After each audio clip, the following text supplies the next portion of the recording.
Telo, la pala L'Incoronazione della Vergine, opera di Fra Cosimo da Castelfranco al secolo Paolo Piazza, ora spicca nella controfacciata della chiesa di San Giacomo Apostolo a Castelfranco. L'opera, riconsegnata alla città, sarà ora oggetto di visite appositamente organizzate per far conoscere il capolavoro del pittore castellano.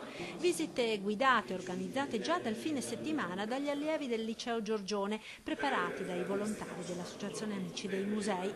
Un percorso che, partendo dal museo, primo polo culturale cittadino, passa per la visita alla Pala del Giorgione per concludersi alla chiesa di San Giacomo, chiesa che con il prezioso coro ligneo ora entra a far parte del circuito culturale cittadino.